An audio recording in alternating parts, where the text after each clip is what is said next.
What's going on, everybody? It's your boy Thrifty, back with Thrifty PS Gamer Reviews, and as the title suggests, I want to discuss RPGs, turn-based RPGs, and kind of where they've come and where they're going, and is Square Enix even still on top? Now, no secret, this is because of Expedition 33. That game has come out. It's already hit over 1 million copies. Congratulations to Sandfall. They have done a wonderful job with this game. But it's also sparked a lot of discussion in the gaming world and in the gaming communities about turn-based RPGs, if they're still viable, Square Enix, why aren't they doing this, what's going on? And it sparked a conversation on the Discord about Final Fantasy not being on the leaderboard anymore, or not being the leaders of the board anymore when it comes to these type of RPGs, these turn-based RPGs. Now, I'll be the first to say I love Square Enix. I have for years. The game that absolutely hooked me was Final Fantasy VII. Like, I had played Chrono Trigger before that, but in 1997, I played Final Fantasy VII on the PlayStation 1, and that was the game that really solidified it for me that I was going to spend a lot of time as a gamer. So I've been with them for a long time.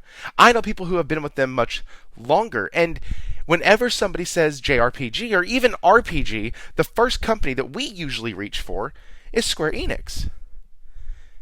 But as we've gone on and moved away from 7, 8, 9, 10, even 12 to a certain extent. Maybe they lost you at 13 and then picked you back up at 13 too. But we've gotten to a point that it's people's, and this is one thing that Nate said in the Discord, was that people's fondest memory comes from 10 or before. So they haven't been the leaders in that aspect, even within their own franchise.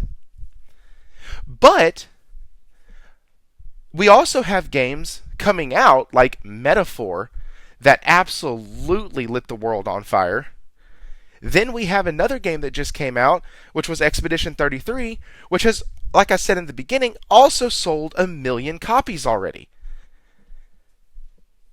Square Enix can't hit sales numbers, and these other companies are breaking their sales numbers. So who's in the lead? Well, I would actually propose that Square Enix is still the leader of this genre of gaming. Only because there is not a company that has done it consistently to take their spot, right? So we look at a company like Sandfall. They released this game. The combat system is absolutely wonderful. It's amazing. The whole game, like every single part of it, is there's something good about all of it. Now, there's some negatives, but there is something good about every single part of this game. But are they going to release a second style or are they going to release a second game like this? Will they release another from Clair Obscur? Like, is this going to be something that they build on, or is this a one and done RPG and then they're going to go and do a different type of game, like a shooter or over the shoulder or whatnot? Like, when you look at companies that could overtake Square as the head of this space, honestly, the closest one, in my opinion, would be Atlas. Because they have had success, and they have now hit mainstream, and their fans, even the ones when I was playing Metaphor, looked at me and were like, hey, it's just like Persona. And I'm like, well, I don't like Persona, but I love this. And they're like, well, that's dumb, because it's just like Persona. You're just not in high school. And so, like, that company has the chops and has had the success to put them in the same conversation with Square Enix. But I still need one more game from Atlas. I need one more quote unquote big budget title from Atlas to solidify it for me.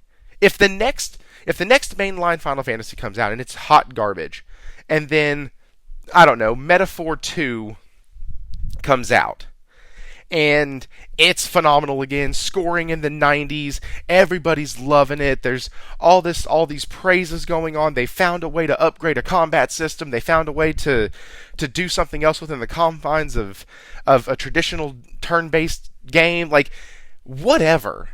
If it comes out good, at that point you could look at Atlas and go, Atlas has taken over. But that's the only one that I think gets close in this conversation. I love Square Enix. I really do. I wish they would have just taken the combat from 15 or from 7 Rebirth and just said, hey, this is the style going forward. I wish they would have cared more about appealing to their core audience than they have for several years now. I wish that Square would remember that even though your story is great, even though the music and the production and the graphics are usually really, really good, we also come to your games for the combat mechanics. We come to see what innovative thing you're gonna do or you have done within the turn-based realm. Like, what are you gonna do? You're gonna put in gambits this year?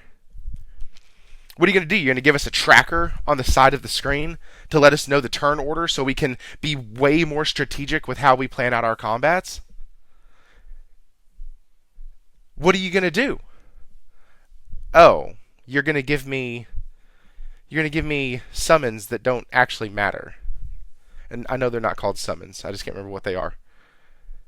You're gonna give us summons that don't actually matter. You're gonna give us elemental weapons that don't do anything. You're gonna give us combat that is the same few button presses throughout the whole game. Now, you might be like, well, Thrifty, you're being a little ridiculous. You might be overreacting. I don't think so. I don't think so.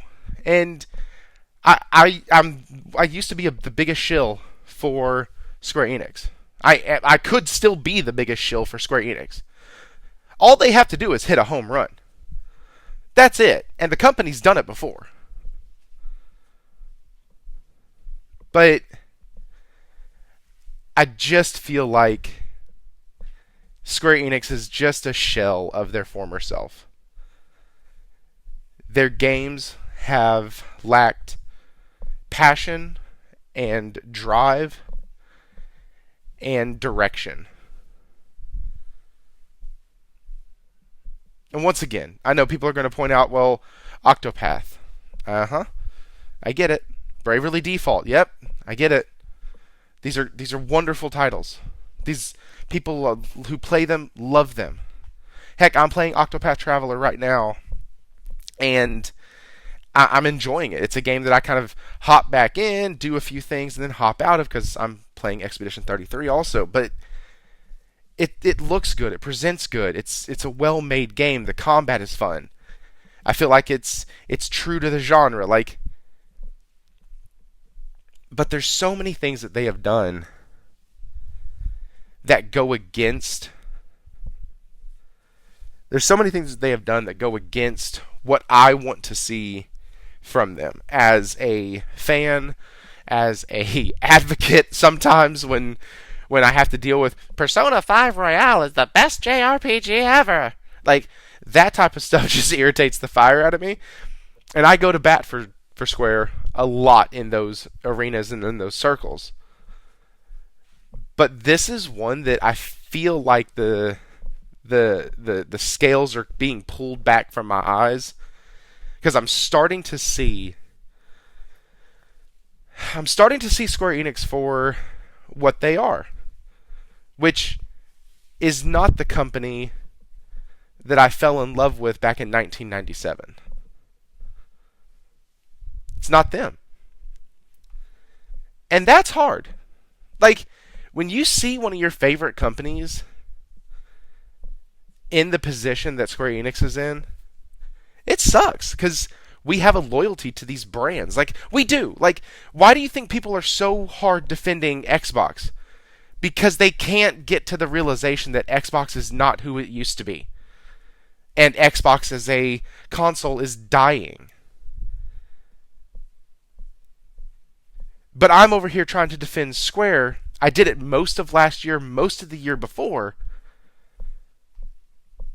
And looking at Square, it's like they're dying.